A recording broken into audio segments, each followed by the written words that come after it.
Yang pertama, aku akan menjelaskan nih mengenai fonologi. Nah, fonologi tersendiri adalah cabang linguistik yang mempelajari bunyi-bunyi bahasa, khususnya yang berkaitan dengan sistem bunyi yang ada dalam satu bahasa. Fonologi tersendiri pastinya fokus pada bagaimana bunyi-bunyi bahasa berfungsi dalam suatu sistem komunikasi, serta bagaimana bunyi tersebut diorganisir dan digunakan untuk membedakan makna dalam suatu bahasa.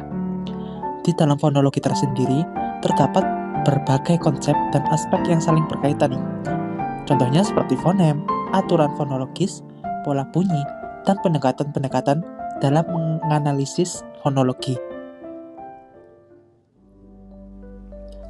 Pada dasarnya, definisi fonologi tersebut, fonologi dapat didefinisikan sebagai studi tentang bagaimana sistem dan pola bunyi dalam bahasa.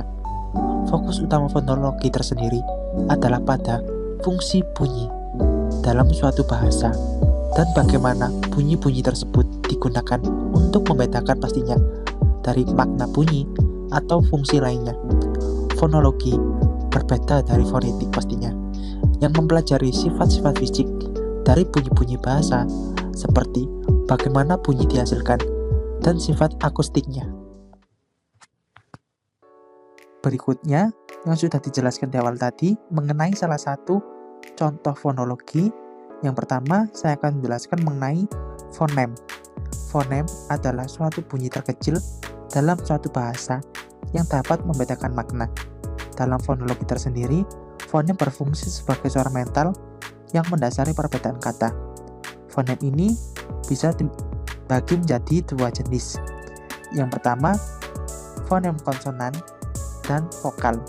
Misalnya, fonem konsonan termasuk huruf B dan P, sedangkan vokal meliputi A, I, dan U.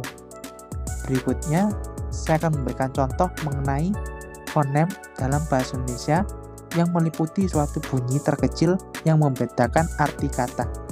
Yang pertama, huruf P dan B. Kata P bisa menjadi pola dan B bisa menjadi bola. Berikutnya, A dan I. A bisa menjadi bisa dan I bisa menjadi bisi. Setiap fonem pastinya berfungsi untuk membedakan makna dalam kata-kata tersebut. Berikutnya, saya akan menjelaskan mengenai aturan fonologis. Aturan fonologis tersendiri merujuk pada prinsip-prinsip yang mengatur bagaimana bunyi-bunyi dalam bahasa berinteraksi.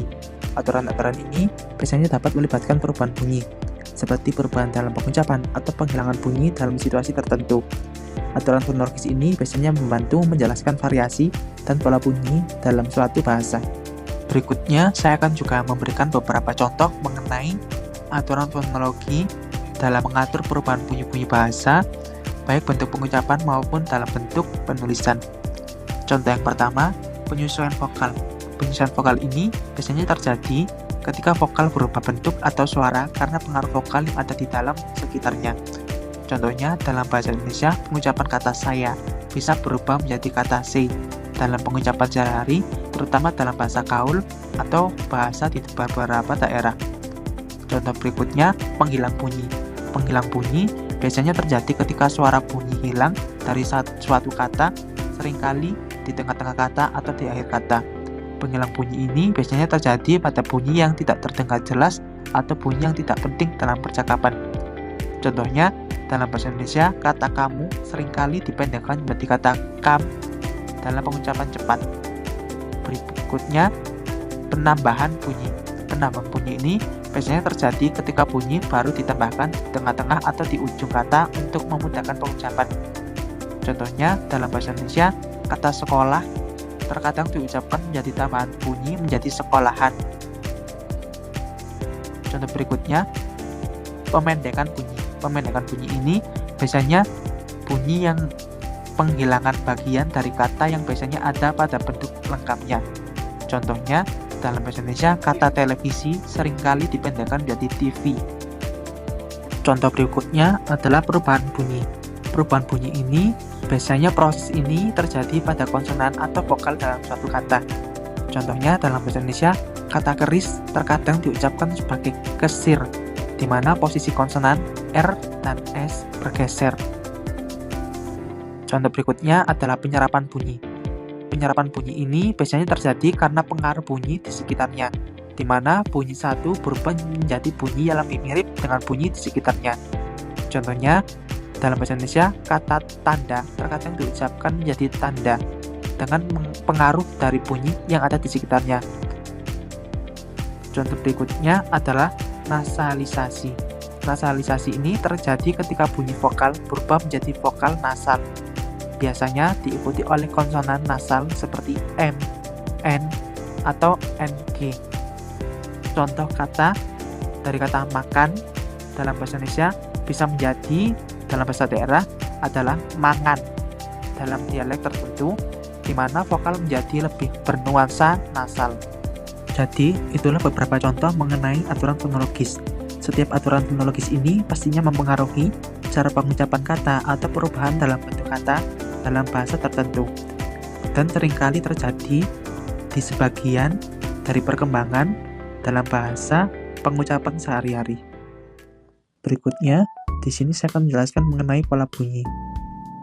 Pola bunyi adalah rujukan pada pengetahuan atau organisasi bunyi dalam suatu bahasa.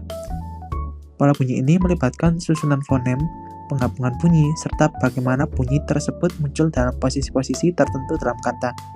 Pola bunyi ini dapat dilihat dari dalam hal distribusi fonem, atau juga di mana fonem ini tentunya dapat muncul dalam kata, serta proses-proses fonologi yang akan terjadi, atau seperti asimilasi atau elisi.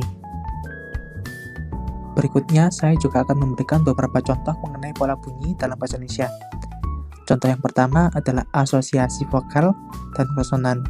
Contohnya dalam kata buku memiliki pola bunyi dengan konsonan B dan K yang diikuti oleh vokal U, menghasilkan pola konsonan, vokal, konsonan, vokal. Berikutnya, contoh yang kedua adalah reduplika. Pada kata ini, contohnya adalah rumah-rumah atau kecil-kecil. Pola bunyi ini yang digunakan adalah pengulangan bunyi pada suku kata pertama, yang menghasilkan variasi dalam pengucapan.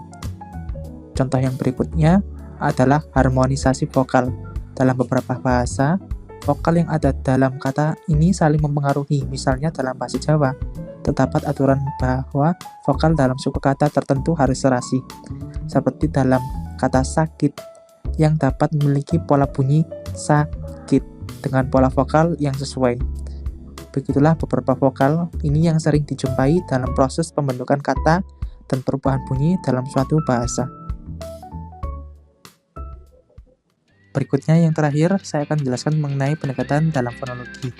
Adapun beberapa pendekatan yang digunakan dalam analisis fonologi, dua di antaranya pendekatannya adalah pendekatan strukturis dan pendekatan generatif.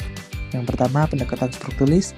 Pendekatan ini berfokus pada analisis fonologi yang lebih deskriptif, dengan menggali hubungan antara fonem dalam sistem bahasa.